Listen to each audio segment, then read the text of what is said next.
Welcome back, friends. Lost Skype here, and it's time for Kirby's Dreamcast. Here we talk about everything Kirby, from the anime to the manga to the games and more. That's Kirby's Dreamcast, and today we'll be doing a bonus episode because of Kirby Air Riders Direct. You can just listen to this episode because I have a day job and I don't have time to add visuals on a 24 to 48 hour turnaround window. Just don't have the time. If I did not have a job, this would have came out the same night as the Direct, honestly, but day job.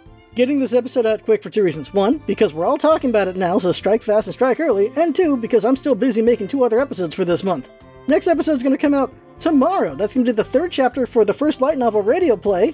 And then our monthly episode's going to be at the end of the month, and it's going to be the 8th light novel, the one where Meta Knight fights Galactonite, and that one's hype as heck.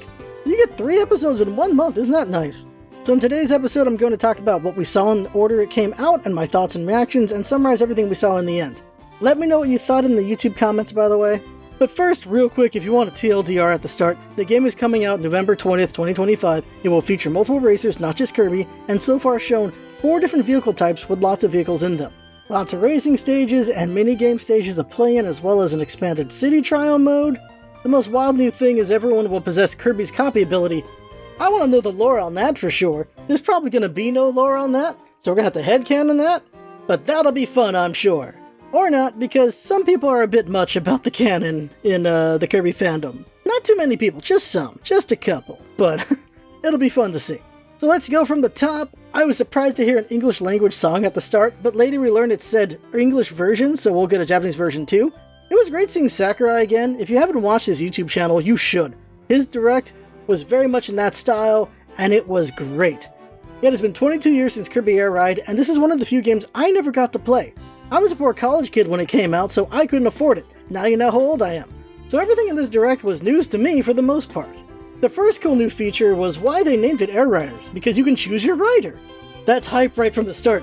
Oh my god, I was so happy to see Bandana Waddle Dee as a rider pick. What's nice is they have strengths and weaknesses, so we get to see some descriptions of that, so that's great. When they showed Chuck Kawasaki, I got more excited because it meant there'd be more than just 4 characters, so who else could there be? I was like, oh my god, who else could there be? It can't just be Chef Kawasaki. Can't be just that. So it was an interesting thing to learn about from Sakurai that the executives asked him to make a thing, and if you ask him, he will try. Because before his death, Satoru Iwata tasked Sakurai with making Smash Bros. Ultimate, and Sakurai did an incredible job there. Like, he didn't really want to do another Smash, but Iwata needed him, and so he did it. Here an executive from Nintendo and the president of HAL asked him to make a new Kirby game, and he proposed Air Riders. While he was working on DLC for Smash Bros., and he put out the proposal as fast as he could. That's wild. He also mentioned it in his YouTube channel, if you didn't know, in the farewell. The thing is, HAL was busy with Forgotten Land and who knows what else, so no surprise Sakurai needed to bring in help. And who better than the team that worked with him on Smash Bros., that is Bandai Namco paired with his development team, Sora Ltd. I do enjoy Sakurai's candor at times. He was asking, isn't he just making Mario Kart? But you know, he isn't going to just make Mario Kart. There's some similarities, but he does a lot to make it different.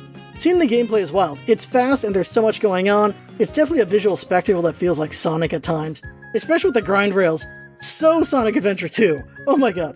It's cool seeing that all rides are a little different depending on the rider. Learning you don't accelerate is interesting. Instead you have a button for drifting. I knew the original was a 1-button game, but never knew in what way. Sakurai did a great job of explaining the simple controls of the game. I really like the glide mechanic and how you need to land flat for a bonus boost. That's a nice feature there. These stages are also very pretty, by the way. Then we learned there's unfortunately 2 buttons now, which is a great joke. Learning there's a charge gauge for special attacks was pretty cool. Everyone's special attacks look great. Of course, Meta Knight's was the coolest, and then surprise Cappy! And seeing other colors have their own specials, I'm glad each color has their own. That's really cool there. I couldn't believe Cappy, of all people, is a rider, though. When people said Bandana D's just a Goomba, no, the Cappies are just Goombas. They're more Goombas to me than Waddle Dees are Goombas. Like, Waddle Dees are more, as much as they're around as Goombas, they're more like Koopas to me, really. Remembering Kirby is a series that anyone should be able to play, it's nice to see there's simple tutorials to learn from. Then we got to see some of the machines, and heck yeah, I love these designs. Having Wheelie Bike as an option is awesome. Shadow Star looks so cool. Bulk Star just looks ridiculous. Swerve Star looks really hard to pilot.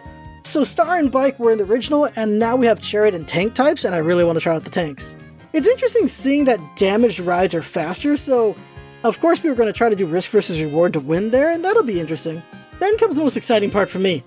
So, of course, Magolor is going to be in this, but what the heck, Gooey too? And I went absolutely ape when Waddle Doo showed up. I'm like, oh snap, I love Waddle Doo. I don't know why, but I feel like Waddle Doo doesn't get enough love. So seeing them be a rider made me very happy.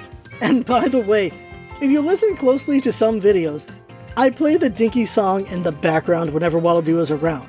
It's always at minus 30 dBs, so it's very faint. So it's kind of an inside joke for me that I do that, because it's hard to hear it, but I do that just so you know. Knuckle Joe was a heck of a surprise. No surprise Susie's there, though. It's very interesting seeing that the rider will affect how the machine looks and feels. I'm very curious if each machine will have an ideal rider, like min-maxing. So it looks like everyone has powers, and I thought to myself, won't Kirby be the most broken because of copy ability? And then Sakurai tells us everyone's gonna have copy abilities, so that's hype as heck. And like I said earlier, just copy ability with everyone, what's the lore reasons? That'll be fun. But it was so cool seeing different characters with different abilities. Like, we got to see Cutter, Sword, Wheel, Fire, and Mike at the start. I love seeing Bandana D do Mike. It was cool seeing Jet on Meta Knight, Bomb Kawasaki. All these different powers is great. I did not expect Susie to do a JoJo reference with the Steel Ball Run, by the way. But there you go. Then we see Plasma, and it's cool to see that's here. I definitely love that power. I love Plasma. I know it got replaced with Electric, but Plasma's the OG.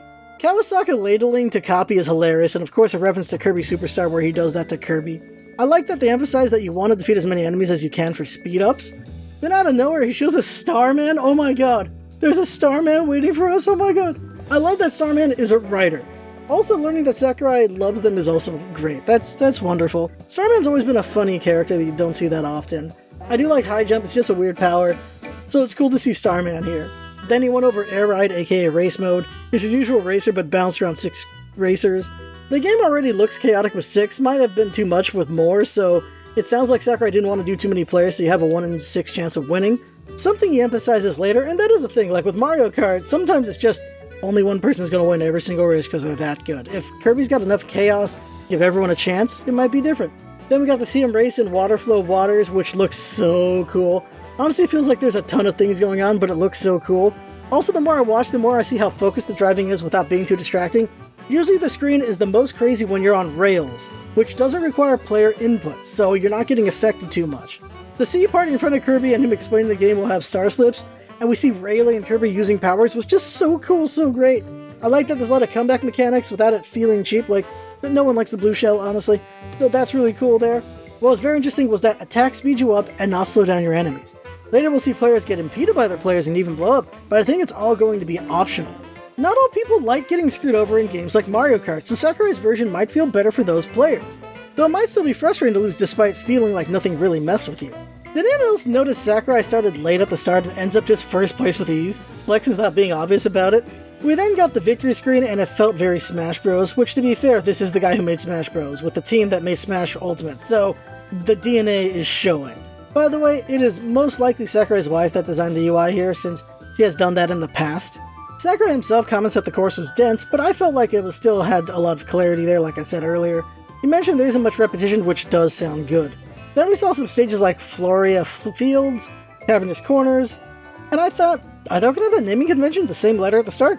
Then no, because Siberian Highway showed up. It looked very F-Zero, that's pretty cool. Mount Amber Falls? Oh my god, those waterfalls look so awesome. Are you kidding me? Also, Floria was very pretty, and corners looked like a cold, damp area. That was cool. I like that there's multiple mechanics to gain speed as Sakurai shows, with slipstreaming, drift boosting, causing damage, defeating fodder, and more. Then it gives us the means to never stop playing, where you can do another race immediately after finishing race without even waiting for the results. That's a dangerous move there.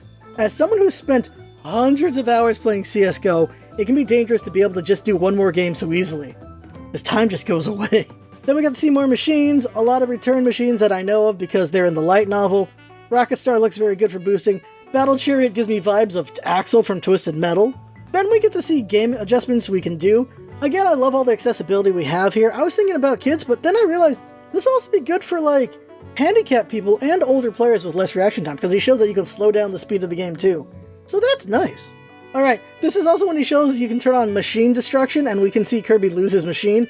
Him happily waving at us to let us know he's okay as his ride is retired is kind of funny. It's like, look at me, Mom! I'm okay! It's okay! Like, oh my god. Then came the real meat of the game, City Trial. I remember people saying they love City Trial. Seeing this updated version really showed me why. As someone who didn't play Air Ride, I immediately realized this concept was done with Smash Bros. 4 on the 3DS. It was an interesting idea, but I didn't really enjoy it, and here it feels more interesting. It being a skyland is pretty cool, called Skya. That's a curious name. The variety of areas is pretty cool though, so much to see in 5 minutes though. There better be a free mode, so just look around. Everything's so pretty in this game, oh my god. I think there's subterranean areas is very nice, and then look where Wispy Woods is, of course he's in the forest. We're gonna mess with him good. I like that they had Meta Knight in the Coliseum just when they were showing that part off. It really feels like 5 minutes is never going to be enough time to explore the world, but of course you're not supposed to, that's why you do multiple runs. So we showed the pipeline, you drive around, swap machines while driving around, power up, and lastly Stadium. I really hope Stadium is more than one game, or else it'll feel like all that 5-minute buildup is just kind of a waste to me at least. I'll see when I play the game though. Then we get notes on multiplayer and I liked what I saw. 16 players! And you can do 6-player local multiplayer, and there's going to be of course online play. You can do bots that go up to 16 though, so that's cool. The game just looks so dang fun. He went over CD Trial more in depth, and it was nice seeing the Compact Star. Reminds me of Kirby's Pinball Land Star, because I think that's what it is. So we start with the Compact and look for machines to switch to. Apparently we can easily change this time, while in the first game you had to dismount first, which I bet was very clunky in the first game. Then we learned we can steal machines. Now that feels a little mean. Then we learned what the different power-ups are, and that's an interesting variety there. I definitely want to find the hidden areas full of power-ups. The different events really help keep the variety up as well. Then there's the mini-matches you can have to get more power-ups. You can fight for bonuses or keep exploring. The short races are a really cool concept. Being able to have races on the map and players not participating can still see the race and not interfere, that's nice. Then there's the dust-up derby. Good old-fashioned vehicle combat. I love that so much. That looks so fun. It's good you won't lose your machine when you get beat up in dust-up though. That's very nice. Then we saw the king of all haters, Krako, as an event, and Dynablade. Oh my god. It was so hyped to see you can fight Dynablade. Then more events like Meteors, Secret Rooms, Mystery Pillars, Big Items, Krako Attack, Portals. Oh, I'm interested in the portals. That looks really cool. And we saw earlier giant Gordles falling on the map. What the heck? That's awesome. Something I like is that there's positives and negatives to picking up the power-ups, so you shouldn't just be picking up everything willy-nilly. You should have a plan. But if you're a kid, just pick up everything, of course. Then we saw stadiums. Who doesn't want to do Kirby Melee? Air Glider looks fun. Go Starman. Drag Race really sounds cool for maximum speed. Target Flight might be a lot of fun or frustrating with the closing door. I don't know. Can't wait for Dust Up Derby. Skydive looks like it might be tough as heck though. Gourmet Race got me hyped though. I can't wait to hear a new version of that song for dang sure. Sakurai always wants all players to have a chance at winning, so that's why he has so much randomness and variety. But he gives us some control over our fate. The games we participate in are random, but we get to pick the game we want to play in from a random group to choose from. What I found surprising is you're choosing the game that you'll be playing in yourself. There's not majority vote decides what everyone plays. So at this point I'm just curious, how is scoring gonna work there? How are you gonna know who's number one? Then he did a CD Trial run, and it was fun watching him play. I was looking at so many things on screen to really drink it in. Hints we can go into the volcano, so of course I want to go in there. By the way, did you notice the music that was playing in the Underground Mall? It was playing a tune reminiscent of Kirby Right Back at Ya, specifically Kirby March. That was very interesting to hear that. I was like, oh, they're paying homage to everything. The rail riding looks fun. Wow, Sakurai just wrecked everyone in the Dust Up Derby. The giant Gordos falling also kind of reminded me of another anime Kirby song. So after the 5 minutes, we get to see our stats and then choices. So we picked Target Flight, and we got to hear a song from Kirby Superstar. I forget which one it is right now.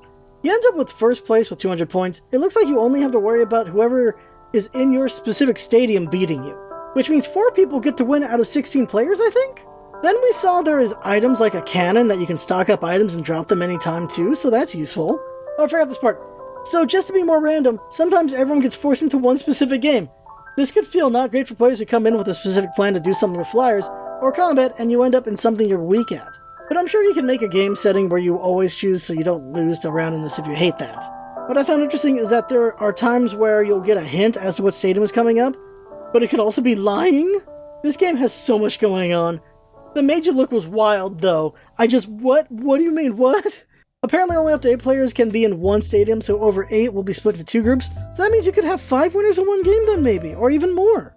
The best part was learning what happens if you're the only one in the stadium. Total Champion made me laugh my butt off. Kirby looks so proud to win by default. Looks like you still get to play the game out with bots even if you're a Total Champion, so you can see how good your machine is. And he mentions you can immediately go into another game after placement, just like Air Ride mode. This could be a lot of fun, okay. That's great, oh my god. I do love that we can play everything online. He does show you can have stadium vote to force everyone to do a certain stadium too. I like that he has multiple versions of stadiums to prevent staleness. The theme song is an interesting one. I'm really curious to hear the full version. It's so wild we have songs with lyrics now. I really love Forgotten Lands theme song, of course. Having played Smash Bros., I'm curious to see the many features he didn't show us, because he usually has a lot of features, especially rules, so I'm excited for that. I enjoyed this Direct a lot more than I thought I was going to. I thought it'd be kinda nice like a Smash Direct, but I didn't expect it to be this much fun to watch. Then we got what I can only assume is Dark Matter Racer showing up at the end. And lastly, November 20th, 2025, we Kirby fans are eating good with 2 games in 1 year. I did not expect that. I thought it'd be a 2026 game. So to summarize what we know, Kirby Air Riders will allow us to choose our rider and machine for races, and there's many different riders and machines. There's also 4 different types with stars, wheels, chariots, and tanks. There might be even more, who knows? The confirmed characters are Kirby, Green, Red, Blue, Starman, Bandana Waddle Dee, Cappy, King Dedede, Meta Knight, Waddle Doo, Chef Kawasaki, Gooey, Knuckle Joe Magolor, and Susie. The modes we know of right now are Air Ride, which are the races, City Trial, which is a variety of minigames and stadiums to play in, and then there's Tutorial as well. Also, there will be a lot of rule choices for game modes, which will be great for accessibility and different ages playing the game. I'm curious what will be, of course, the Final Destination No Items Fox Only version of this game, because people do that. Lastly, what am I hoping for? I'm expecting Elfilin, Ribbon and Adeline, Maid Sisters, Taranza, maybe Animal Friends, maybe one of them or all of them. All of them would be nuts. Probably just Rickkind and Koo again, like maybe that. I'm really expecting to see Gim or Tak though, especially Tak because he has copy ability already. And you know who'd be the wild one? There's 2 funny jokes. One is Samus Aran, because she was in Kirby's Dreamland 3, and the other one is he just shoves in Fire Emblem characters here. Wouldn't you just lose it if Marth was in this? I would. You know what'd be cool to see? Captain Falcon. It's been a long time since he's been in a racer. Oh, you know who I really want? Prince Fluff. I would love it if Prince Fluff was back. If he got some recognition, oh, I would be so happy for that boy. He's been gone for so long.